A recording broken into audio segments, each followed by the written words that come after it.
Class 10 Bihar board. चलिए आज हम लोग फिर से हिंदी पढ़ते हैं। इसमें हम लोग पढ़ रहे थे हिंदी का चैप्टर 1 गोधली, श्रम विभाजन और जाति प्रथा, जिसमें 2 वीडियो हम पढ़ा दिए हैं, जिसमें से एक था लेखक परिचय और दूसरे में था पाठ परिचय। अगर आप लोग नहीं देखे तो उस वीडियो भी पहले देख लीजिएगा। इस वीडियो में हम लोग जो भी महत्वपूर्ण ऑब्जेक्टिव है उसको देखते हैं। चलिए शुरू करते हैं। पहला है क्वेश्चन कि भारत में बेरोजगारी का एक प्रमुख और प्रत्यक्ष कारण क्या है। देखिए, भारत में बेरोजगारी का एक प्रमुख और प्रत्यक्ष कारण क्या है? तो जाति प्रथा। प्रमुख और प्रत्यक्ष कारण क्या होगा बेरोजगारी का? तो जाति प्रथा। आगे बढ़ते हैं। आधुनिक सभ्य समाज श्रम विभाजन को आवश्यक क्यों मानता है? देखिए, आधुनिक सभ्य समाज, सभ्य मतलब जो सभ्य समाज है, अच्छे समाज, श्रम विभाजन को आवश्यक क्यों मानता है? तो इसका आंसर होगा कार्य कुशलता के लिए। क्या आंसर होगा? कार्य कुशलता के लिए। चलिए, यह सब आपको पेपर में हूबहू क्वेश्चन मिलेंगे। चलिए, श्रम विभाजन और जाति प्रथा पाठ बाबा साहब के किस भाषण का संपादित अंश है? तो हम लोग पढ़े थे पाठ परिचय में कि यह किस पाठ से लिया गया है। तो यह आपका है एलिनेशन ऑफ कास्ट। यह जो इंग्लिश में भाषण देने वाले थे जिसका नाम है एलिनेशन ऑफ कास्ट। चलिए हम क्वेश्चन नंबर 4 को देखते हैं।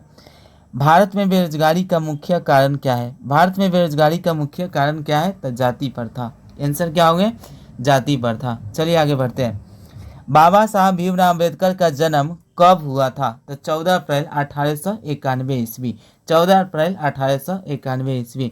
आदर्श समाज स्वतंत्रता समानता भातृ पर आधारित होगा, किसने कहा है? तो यह किसने कहा है? तो आंसर कौन होंगे? भीमराव अंबेडकर ने कहा है। किसने कहे हैं? भीमराव अंबेडकर ने कहे हैं। आगे बढ़ते हैं हम लोग। भारत में जाति प्रथा का मुख्य कारण क्या है? देखिए, भारत में जाति प्रथा का मुख्य कारण बेरोजगारी है। मतलब कहने का मतलब यह है कि जिस जात का रहेगा वह काम अगर नहीं करिएगा तो बेरोजगारी न रहिएगा, इसलिए क्या होगा? आंसर बेरोजगारी है।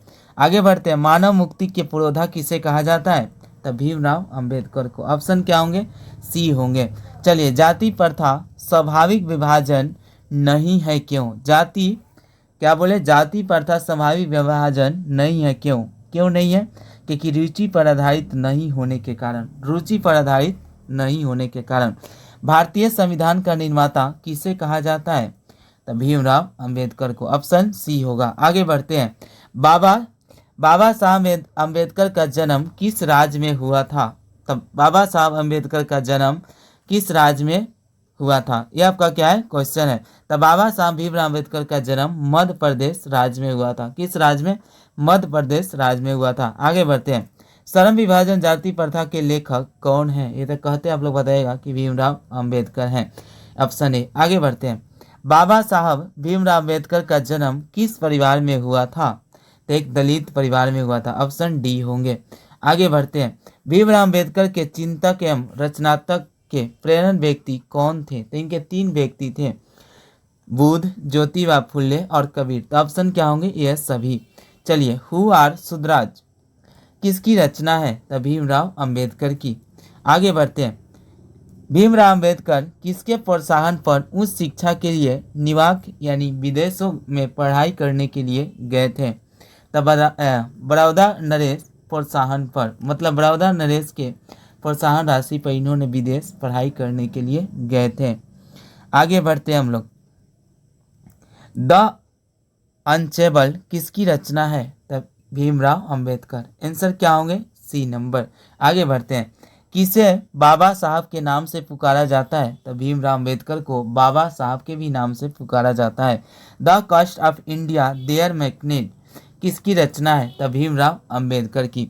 तो इस चैप्टर से हम 19 क्वेश्चन लेकर आए थे, जो आप लोग को सबसे महत्वपूर्ण क्वेश्चन था।